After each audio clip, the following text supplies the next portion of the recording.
इस देश का संविधान जो बाबा साहब डॉक्टर भीमराव अम्बेडकर ने बनाया, इस देश के हर एक नागरिकों ने देश का मालिक बनाया। उस हिसाब से देश के प्रधानमंत्री, देश के और आपके पड़ोस के राज्य के मुख्यमंत्री खट्टर साहब, वहां के चीफ सेक्रेटरी, वहां के डीजीपी, यहाँ के चीफ मिनिस्टर, कैबिनेट मिनिस्टर, प्रधानमंत्री, चीफ जस्टिस ऑफ इंडिया, यहाँ के हाईकोर्ट के जज, सारे आपके नौकर हैं, देश की जनता के नौकर हैं। मैं ये आपको साफ साफ बताने आया।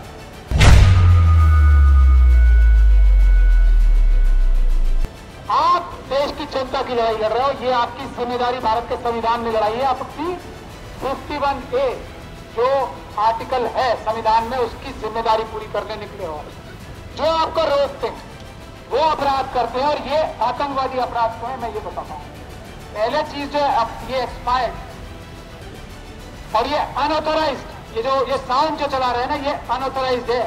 ये इस्तेमाल नहीं करने की कोई कानूनी प्रावधान देश की अदालत ने या देश के पार्लियामेंट ने बनाया ही नहीं।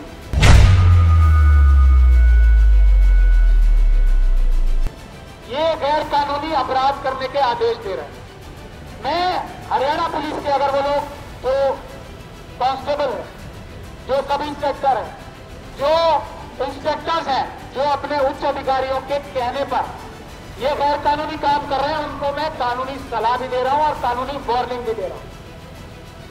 ध्यान से सुन ले हुए, प्रेस के माध्यम से भी दे रहा हूं।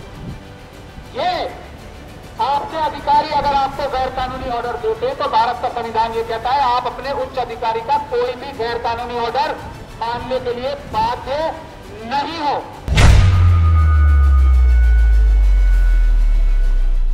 वाहेगुरु जी का खालसा, वाहेगुरु जी की फतेह। जय भीम, जय भारत, जय संविधान और अस्सलाम वालेकुम।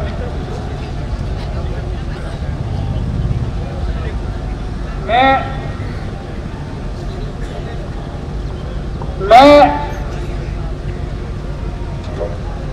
एक दिल्ली का वासी होने की हैसियत से और एक वकील होने की हैसियत से आप लोगों के बीच में आया हूं, और आप लोगों का जो कर्ज है भारत की जनता पे, कुदरत से भी लड़के, आप प्रकृति से लड़के हम लोगों का पेट पालते हो। बारिश में बारिश कई बार नहीं होती, या जब बारिश ज्यादा हो जाती है तब भी उससे भी लड़के हम लोगों का पेट पालते हो। तो हम वो एहसानमंद हैं आपके, और मैं बाबा राज सिंह जी की बहुत बहुत शुक्रिया अदा करना चाहता हूं कि उन्हें मुझे आज यहाँ लाने का जिम्मेदारी ली। मैं उनका भी बहुत बहुत धन्यवाद करता हूं। आपको मैं कानूनी और संवैधानिक बात भी बताने आया हूं, ताकि आपको ये पता लग जाए कि जो आप कर रहे हो, वो भारत देश को बचाने का काम कर रहे हो। जो आप कर रहे हो वो भारत का संविधान बचाने की काम कर रहे हो। जो आप कर रहे हो वो चाइना और देश के दूसरे दुश्मन देश जो है ना, जो भारत की जमीन पे नजरें गाड़े बैठे हैं, वो बचाने आए हो। और आप वो काम कर रहे हो कि कल जो हमें 10 गुना नहीं 100 गुना महंगा अनाज खरीदवाने की साजिश जो आरएसएस और बीजेपी के लोग कर रहे हो, उससे बचाने के लिए आप जो गोलियां खा रहे हो, आप जो लाठियां खा रहे हो, आप जो आंसू गैस के गोले छोड़ रहे हो, तो खा रहे हो, वो सब अत्याचार जो सह रहे हो, उसका धन्यवाद करने में आया हूं दिल्ली से चल के आपको। इस देश का संविधान जो बाबा साहब डॉक्टर भीमराव अम्बेडकर ने बनाया, इस देश के हर एक नागरिकों ने देश का मालिक बनाया। उस हिसाब से देश के प्रधानमंत्री, देश के और आपके पड़ोस के राज्य के मुख्यमंत्री खट्टर साहब, वहां के चीफ सेक्रेटरी, वहां के डीजीपी, यहाँ के चीफ मिनिस्टर, कैबिनेट मिनिस्टर, प्रधानमंत्री, चीफ जस्टिस ऑफ इंडिया, यहाँ के हाईकोर्ट के जज, सारे आपके नौकर हैं, देश की जनता के नौकर हैं। मैं ये आपको साफ साफ बताने आया। आपके कहने पे सब काम कर सकते हैं, अगर किसी बात से आप मना कर दो तो किसी की कोई औकात, हैसियत नहीं है कि देश की जनता और खास तौर पे देश की जनता में भी सबसे महत्वपूर्ण किसानों की बात टालकर कोई भी काम कर दे तो वो संविधान के विरुद्ध होता है, देश के सिस्टम के विरुद्ध होता है, देश के कानून के विरुद्ध होता है। तो ये कॉन्फिडेंस आप अपने अंदर रखो। जो आप बोल रहे हो वही कानून है, ये भारत का संविधान कहता है। जो आप बोल रहे हो वही सही है। और आप लोगों ने इतनी बड़ी जो आपके ऊपर कॉन्स्टिट्यूशन ने, संविधान ने जो एक आप लोगों के ऊपर कॉन्फिडेंस रखा है, मुझे खुशी है। मैंने आपके सारे पॉइंट स्टडी किए। एक एक पॉइंट ऐसा है जो भारत देश को बचाएगा, एक एक पॉइंट ऐसा है जो देश के हर एक नागरिक को बचाएगा, मां सिवाय उन चोरों के, अडानी अंबानी और उन जैसे 20 लोगों को जो देश के सारी संपदा छीन कर अपने पास रखे हुए। ये कर्जा माफी की बात करते हैं। मोदी जी का चाय बेच के जो पैसे इकट्ठे किए थे उसमें से कर्जा माफी करने के लिए बात करो। आप ही लोगों को तो पैसा है भाई, देश की जनता का पैसा है ना। वो ये कह रहे किसानों के कर्जे माफ करो, अडानी अंबानी के नहीं।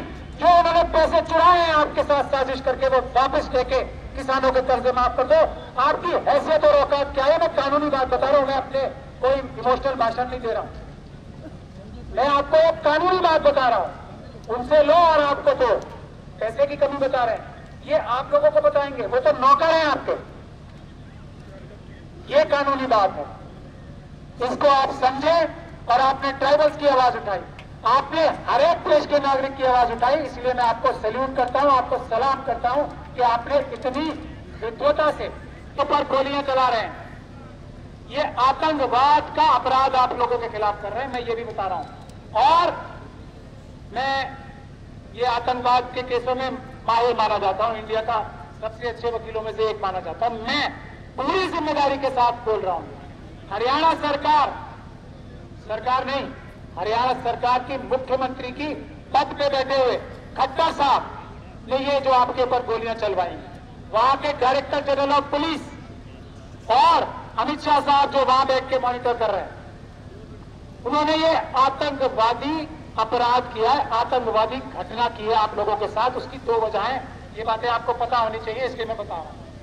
पहली चीज, संविधान और कानून के बाहर जाके कोई भी पुलिस का अधिकारी, कोई भी सरकारी अधिकारी, कोई भी जज, कोई भी प्रधानमंत्री, चीफ मिनिस्टर कोई भी काम करता है तो वो अपराध होता है।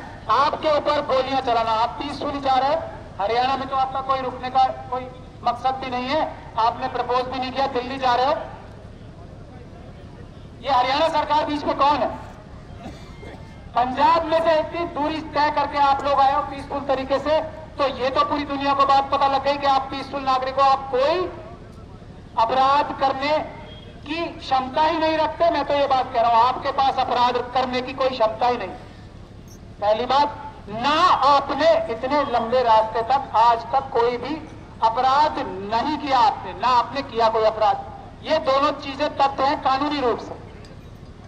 तो ऐसे लोगों को अगर कोई रोकता है तो वो अपराध करता।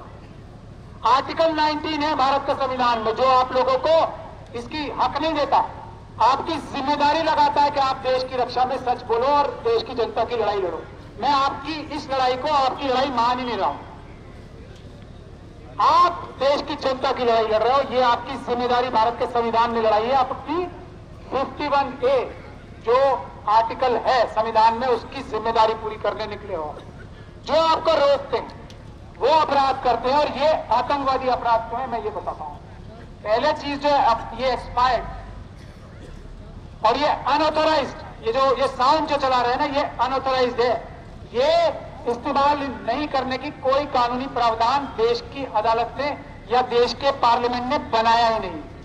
ये एक्सपायर्ड जो बम चलाए गए हैं आपके ऊपर, आंसू गैस के गोले, और ये दोनों चीजें गैर कानूनी हैं, क्योंकि ये चोरी के बम होंगे। ये आप समझ लीजिए बात। पुलिस कोई अगर लीगल काम कर रही है तो वो आर्बरी में से जो इनका मालखाना होता है ना, वहां से लेके आते हैं एक एक बुलेट का, एक एक आंसू गैस के गोले का हिसाब होता है। ये एक्सपायर्ड इसलिए चला रहे हैं क्योंकि ये अपराध कर रहे हैं, वहां पे इसका कोई हिसाब किताब नहीं होगा। हिसाब किताब नहीं होगा तो ये कानूनी काम नहीं है, ये अपराध है। और क्योंकि ये एक्सप्लोजिव इस्तेमाल कर रहे हैं इसलिए ये आतंकवादी घटना ये खट्टर सरकार ने कराई है, खट्टर जी ने आपके खिलाफ कराई है, अमित शाह जी ने आपके खिलाफ कराई है। ये दूसरी बात आप समझते। तीसरी बात, ये आतंकवादी घटना क्यों है? क्योंकि हरियाणा पुलिस का अधिकार बॉर्डर के उस पार, जो भी कार्रवाई बॉर्डर के इस पार हुई है वो भी अपराध है, आतंकवादी घटना। अब इसका निवारण क्या? पंजाब की सरकार को ये एफआईआर खट्टर साहब के खिलाफ, उनके डीजीपी के खिलाफ और पुलिस के उच्च अधिकारियों के खिलाफ करनी चाहिए थी, क्योंकि ये अपराध पंजाब की धरती पे हुआ है। नहीं की तो पहला काम आपको ये करना चाहिए, मजबूत, हम लोग भी आप लोगों के साथ हैं, जो आपकी लीगल टीम है, अगर आप चाहें तो उसमें हम भी मदद कर सकते हैं आपकी, हम आए भी इसलिए दूर से चलते। तो आप एक एफआईआर दर्ज कराओ ये सभी चीजें लिख के, और वो यूएपीए की धाराओं के तहत एफआईआर दर्ज होनी चाहिए इन सभी अधिकारियों के खिलाफ, चीफ मिनिस्टर साहब के खिलाफ, अमित शाह साहब के खिलाफ, यहाँ के डीजीपी हरियाणा के खिलाफ, और वहां के मंत्री जो होम मिनिस्टर है उनके खिलाफ, और पुलिस के उच्च अधिकारी जिन्होंने ये ऑर्डर दिया था, इनके खिलाफ आतंकवाद की यूएपीए की धाराओं में आपको एफआईआर करानी चाहिए। दूसरा काम, अगर वो नहीं करते तो आपको अदालत का सहारा लेना चाहिए, और ये अदालत आपकी, मुझे पूरा भरोसा है पंजाब की अदालत में ये एफआईआर हरियाणा के मुख्यमंत्री और दूसरे अधिकारियों के खिलाफ एफआईआर पंजाब में होगी ही होगी, एक कानून में से निकलने का कोई रास्ता नहीं। तीसरी बात,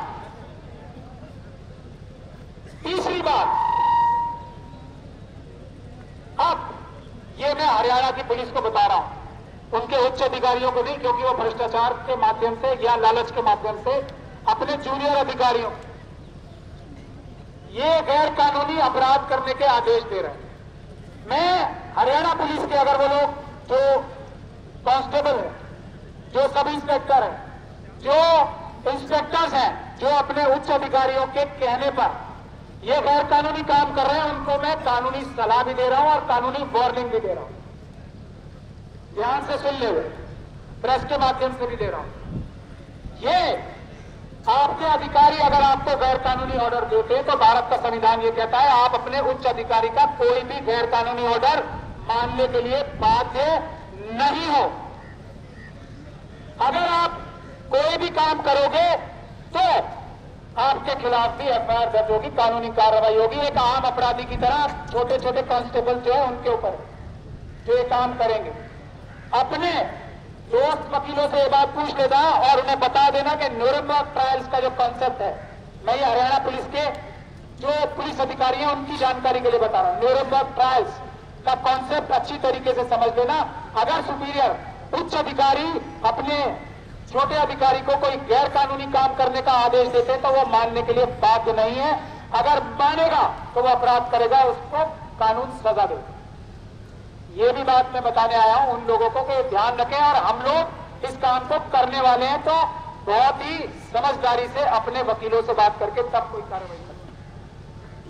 मैं ये कानूनी सलाह और कानूनी जो हमारी जिम्मेदारी है आपके प्रति निभाने यहां पे आया हूं, और ये बताने आया हूं कि सुप्रीम कोर्ट के जो हमारे प्रेसिडेंट हैं बार एसोसिएशन के, उन लोगों ने, उनमें से प्रेसिडेंट ने हमारे ये हिमाकत गलती की थी कि आप लोगों के खिलाफ एक चीफ जस्टिस को चिट्ठी लिखी। हम लोगों ने, सुप्रीम कोर्ट के वकीलों ने 1 घंटा नहीं लगाया, सैकड़ों वकीलों ने उनके खिलाफ चिट्ठी लिखी और ये कहा कि हम आपको इस पद से हटा देंगे, और उसके लिए हम रेजोल्यूशन ला रहे हैं उन प्रेसिडेंट को हटाने के लिए, क्योंकि उन्होंने जुर्रत और मजाल की हमारे देश के अन्नदाता किसानों के खिलाफ एक चिट्ठी लिखने की। और ऐसी सजा हम हर एक व्यक्ति को दिलवाएंगे जो किसानों के खिलाफ एक शब्द भी बोलता है।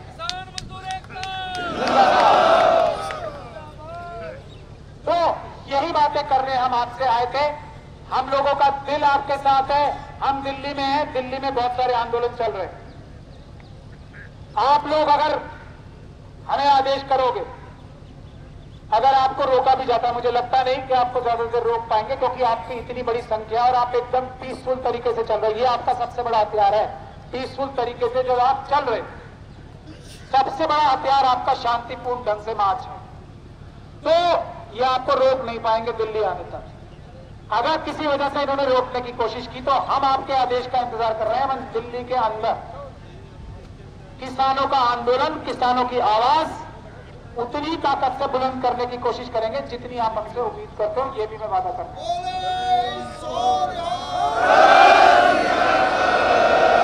बस यही चंद निवेदन मैं आपसे करने आया था। हम आपके साथ हैं, वकीलों की जिम्मेदारी है, हम भी आपका उगाया हुई अन्न खाते हैं। पूरे देश का वकील आपके साथ है, पूरे देश का एक एक नागरिक आपके साथ है। मां सिवाय उन चोरों और गद्दारों के जो अमित शाह और मोदी जी के दलाल हैं, अडानी अंबानी और उनके गुजरात के कुछ मुट्ठी भर बिजनेसमैन। तो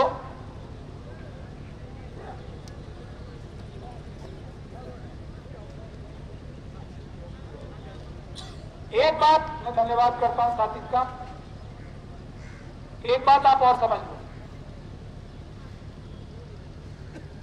कि ये जो कोड ऑफ कंडक्ट लगता है इलेक्शन का, ये आपके उन नौकरों के लिए लगता है जो चुनाव लड़ रहे हैं। उनकी सारी ताकतें छीन ली जाती है पॉलिटिकल पार्टीज की, कैंडिडेट्स की, ठीक है, कि वो कोई बेईमानी लूट जो अब तक करते आए हैं वो नहीं करेंगे कोई भी।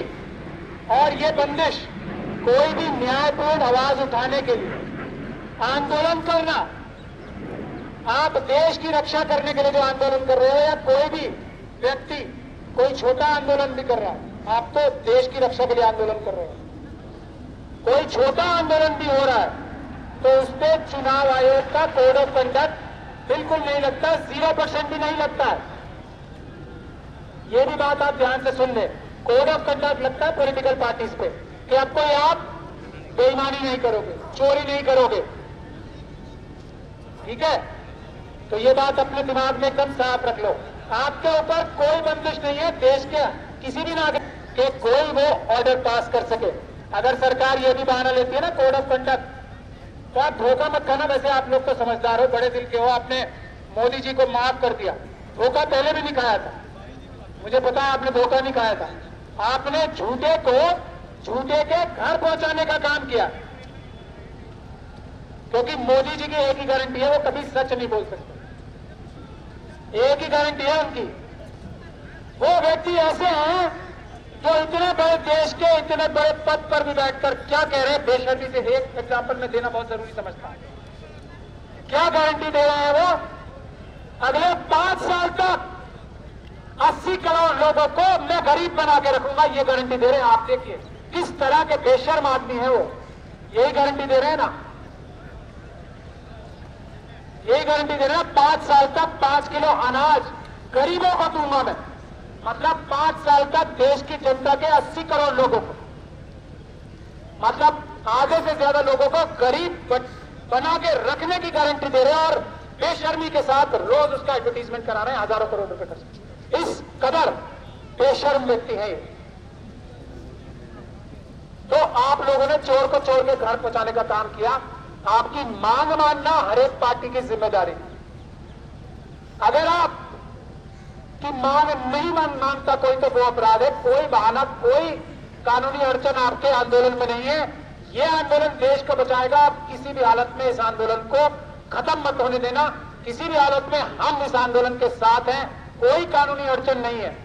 और कोई कानूनी अड़चन कोई बताता है आपको तो हम लोगों से आपके जो वो है हमसे बताएंगे, हम उसके ऊपर डिटेल आपको एक लीगल ओपिनियन भी बना के दे देंगे। पूरा हम आपको कानूनी ओपिनियन सलाह बना के दे देंगे और वो हम आपके लोगों को दे देंगे जो आपको पढ़ के भी सुनाएंगे।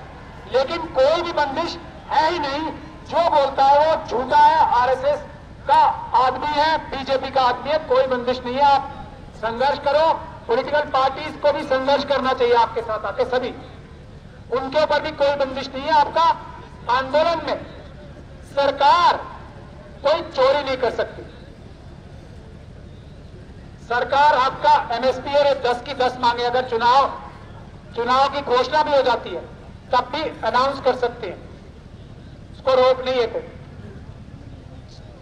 अगली सरकार जो आएगी, अगर आप इस सरकार को उखाड़ फेंकोगे तो वो आपसे डरेगी। एक बात ध्यान रखना, कुछ ही महीने बाकी हैं, वो आपसे डरेगी नहीं, कांपेगी। और फिर वो काम करेगी जो संविधान के हिसाब से होगा, वो काम करेगी जो आप कह रहे हो, क्योंकि आप हर वो काम कह रहे हो जो संविधान कह रहा है। और जो सरकारें वो काम नहीं करती, वो बेईमान है, चोर है। वो लोग चोर हैं जो उनकी मांगों को आपको नजरअंदाज कर रहे हैं और आज तक नजरअंदाज करते रहे, वो चोर हैं। और ये भी बात, उसमें समय लग जाएगा साबित करने में, लेकिन मैं अभी आपको बता सकता हूं कि कैसे वो चोर है, कैसे आपका पैसा चुरा के अदानी अंबानी को, कैसे लाखों करोड़ उधार लिया है IMF से और दूसरे इंटरनेशनल संस्थानों से आपके नाम पे। ये बताओ आपको बात, 150 लाख करोड़ रुपए बाहर से लेके आए आपके नाम पे, और दिया किसे? अडानी अंबानी को। वो आपका पैसा, उससे कौन सा आपका कर्ज माफ नहीं हो सकता? मैं ये जानना चाह रहा हूं। आप जो भी कह रहे हो बिल्कुल कॉन्फिडेंस रखो, मैं उस बात को पूरी तरीके से समर्थन करता हूं। मैंने पूरी स्टडी करके उसका समर्थन कर रहा हूं, वैसे नहीं कर रहा हूं। मैंने कई रातें बैठ के उस पर गहन अध्ययन किया, उसके बाद मैं उसका समर्थन कर रहा हूं। उसमें एक लेश मात्र भी बात ऐसी नहीं है जो सच ना हो, जो हक ना हो, जो संवैधानिक ना हो, जो कानूनी ना हो। बस मुझे आपसे यही कहना था, हम आपके ऋणी हैं। एक आवाज भर देना, वकील एक नहीं, सैकड़ों हजारों वकील आपके सामने ढाल बन के खड़े होंगे, और एक एक व्यक्ति सुन ले तुम्हारा, ये हरियाणा की पुलिस, आप नौकर हो, नौकर की तरह काम करना। मालिकों के साथ ये जुर्म किए, ये अपराध किए, तो आप इतने लंबे समय तक जेलों में रखे जाओगे, शायद आपके बच्चे भी कल्पना नहीं कर पाएंगे। हिम्मत मत कर लेना दोबारा।